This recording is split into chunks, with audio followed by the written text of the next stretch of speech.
பாத்தீங்கன்னா social media பக்கத்துல பயங்கரமா வெடிச்சுக்கிட்டு இருக்கானுங்க. என்ன காரணம் பாத்தீங்கன்னா, இந்த சௌந்தர்யாவுக்கும் முத்துக்குமரனுக்கும் அதிக ஓட்ஸ் வருங்கிறது நம்ம எல்லாருக்குமே தெரியும். கண்டிப்பா வந்து ஈக்குவல் ஸ்டேஜ்ல வருமா இல்ல மாத்தி மாத்தி வருமா அப்படிங்கிறது அடுத்த வாரம் தான் கண்டிப்பா தெரியும். ஏன்னா இந்த வாரம் வந்து நாமினேஷன்ல இல்ல. ஆனா நம்ம சோசியல் மீடியால என்ன தெரிக்க விட்டுட்டு இருக்கானுங்கன்னா, இவனுங்க 2 பேத்துக்குமே வந்து டைட்டில் வின்னர் கிடையாது அப்படிங்கிற அளவுக்கு வந்து பிக் பாஸ் சைட்ல வந்து முடிவு பண்ணிட்டாங்க. விஜய் டிவி சைட்ல வந்து முடிவு பண்ணிட்டானுங்க. அதனால வந்து இவங்க 2 பேத்துக்குமே வந்துட்டு கிடையாது அப்படிங்கிற அளவுக்கு வந்து இப்போ ஒரு ஹண்ட் வந்துட்டு போயிட்டு இருக்குது. அதை பத்தி கொஞ்சம் டீடைல்ஸ் பார்க்கலாம். அண்ட் நெக்ஸ்ட் பாத்தீங்கன்னா இன்னைக்கு 3ஆம் ப்ரோமோ வந்து ரிலீஸ் ஆயிருக்கு. ஆல்ரெடி நேத்து பார்த்திருந்ததுதான்.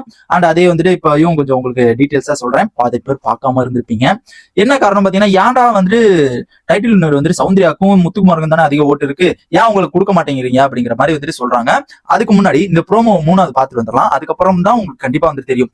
இப்ப பாத்தீங்கன்னா இந்த ஒரு 3ஆம் ப்ரோமோல பாத்தீங்கன்னா எனக்கும் கொஞ்சம் வெளியில அனுப்புறதுக்கு ரொம்ப கஷ்டமா தான் இருக்குது அப்படிங்கிற மாதிரி நம்ம சேதுபதி அண்ணன் வந்து சொல்றாரு.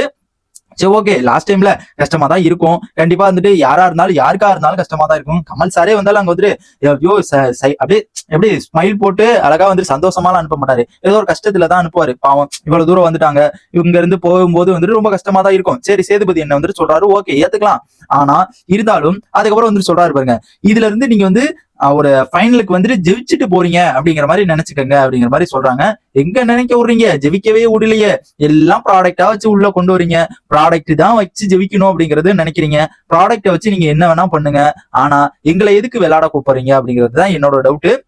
இப்ப பாத்தீங்கன்னா நேத்து எவிக்ஷன் ஆயிருக்கட்டும், இப்ப பாத்தீங்கன்னா இன்னைக்கு மஞ்சரி வந்து எவிக்ஷன் ஆயிருக்காங்க. அவங்க எவிக்ஷனா இருக்கட்டும், 2 பேருமே பாத்தீங்கன்னா விஜய் டிவில வந்து ஓரளவுக்கு வந்து அந்த ஒரு எப்படின்னா விஜய் டிவிக்குன்னு அந்த ஒரு இதுல கிடையாது ஓகேங்களா. ரொம்ப அட்டாச்மெண்ட்ல விஜய் டிவி அட்டாச்மெண்ட்ல ரொம்ப கிடையவே கிடையாது.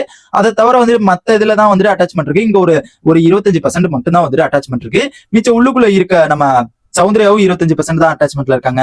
அதுக்கப்புறம் பாத்தீங்கன்னா கிட்டத்தட்ட நம்ம முத்துக்குமரன் அவங்களாம் வந்துட்டு 25% தான். நெக்ஸ்ட் பாத்தீங்கன்னா ஜாக்லினா இருக்கட்டும், தீபக்கா இருக்கட்டும், விஷாலா இருக்கட்டும், அருணா இருக்கட்டும், அதுக்கப்புறம் பவித்ராவா இருக்கட்டும், அவங்க எல்லாம் பாத்தீங்கன்னா அங்க உள்ள பொங்கிட்டு விளையாடுறவங்க ஓகேங்களா. உள்ள வந்துட்டு விஜய் டிவி ப்ராடக்ட்னாவே இவங்க தான் அப்படிங்கிறது நம்ம எல்லாருக்குமே கண்டிப்பா தெரியும். உள்ள போனதுக்கு அப்புறம் ஓ இவங்களா விஜய் டிவி ப்ராடக்டா அப்படிங்கிறது நம்ம எல்லாருக்குமே கண்டிப்பா தெரிஞ்சு போச்சு.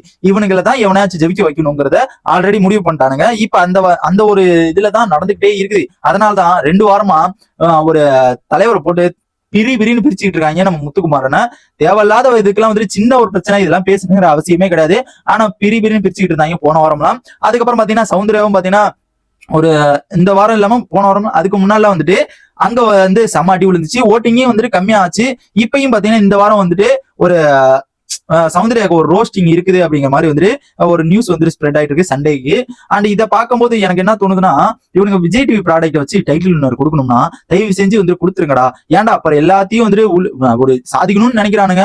அவனுங்களெல்லாம் எதுக்குடா நீங்க உள்ள கொண்டு வந்து அவனுங்களை கஷ்டப்பட்டு விளையாட வச்சு அவனுங்க ஒரு அளவுக்கு மக்கள் பக்கத்து ரீச் ஆகி அதுக்கப்புறம் அவனுங்களை தூக்கி இல்ல தேவையில்லாத வேலை பண்றாங்க. கண்டிப்பா இது வந்து தேவையில்லாத வேலை தான். அண்ட் நேத்து பாத்தீங்கன்னா ராணவெல்லாம் வந்துட்டு தூக்கணுங்கிற அவசியமே கிடையாது. அவர் வந்துட்டு டாப் 3ல வந்துட்டு இருக்காரு. டாப் ஓட்டிங் லிஸ்ட்ல சொல்றேன், டாப் 3ல வந்து இருக்காரு. அவரை தூக்கி என்ன பிரயோஜனம் வருது இவங்களுக்கு அப்படிங்கிறது சுத்தமா தெரியல. இல்ல ப்ராடக்ட் தான் நாங்க வச்சு விற்போம், ப்ராடக்ட மட்டும் தான் வச்சுக்கிட்டே இருப்போம் அப்படிங்கறத நினைச்சிட்டானுங்களா, இல்ல என்ன கதை அப்படிங்கிறது சுத்தமா தெரியல. இவனுங்களை பார்க்கும்போது எனக்கு செம்ம காண்டாவது. என்னடா டே ஒரு எவிக்ஷன் பண்றீங்க, எவன் நல்லா விளையாடுறான், எவன் நல்லா விளையாடல, எவன் விளையாடவே இல்லை, எவன் வந்துட்டு கண்டென்ட் கொடுக்கல அப்படிங்கிற மாதிரி தான் பழைய சீசன்லாம் வந்து தூக்கி இருந்தாங்க. போக போக பாத்தீங்கன்னா ப்ராடக்ட் வந்துட்டு ரொம்ப டிசர்வ் ஆகுது. ப்ராடக்ட் வந்து இங்க வந்து ரொம்ப கெஞ்சிரானுங்க. ஐயோ சார் எங்களை ஜெயிக்க விடுங்க சார், ஜெயிக்க வைங்க அப்படிங்கிற மாதிரி கெஞ்சிரானுங்கன்ட்டு இவங்க என்ன பண்றானுங்க, ப்ராடக்ட் வந்துட்டு ஜெயிக்க வைக்க ஆரம்பிச்சிடறானுங்க. இதான் வந்துட்டு இப்போதைக்கு வந்து ஒரு லீக்ஸ் வந்துட்டு வந்திருக்குது. அண்ட் இந்த ப்ராடக்ட்டை ஜெயிக்க வச்சாங்கன்னா கண்டிப்பா அடுத்த சீசன்லாம் வந்து ஓடுமானா, இந்த சீசனே வந்து டிஆர்பி ஏர்ல அடுத்த சீசன் ஏறுமானாங்கிறது ரொம்ப டவுட்டா தான் இருக்கும். இதை லைட்டா மாத்திட்டானுங்கன்னா கரெக்டா இருக்கும். ஓட்டிங் லிஸ்ட் எப்படி இருக்குது, மக்களோட தீர்ப்புன்னு சொல்றாங்க. ஆனா அங்க மக்களுக்கே வேல்யூ இல்லாத மாதிரி தான் எனக்கு தோணுது. அண்ட் இதை பத்தி உங்க ஒப்பீனியனை மறக்காம கமெண்ட் பாக்ஸ் கமெண்ட் பண்ணுங்க.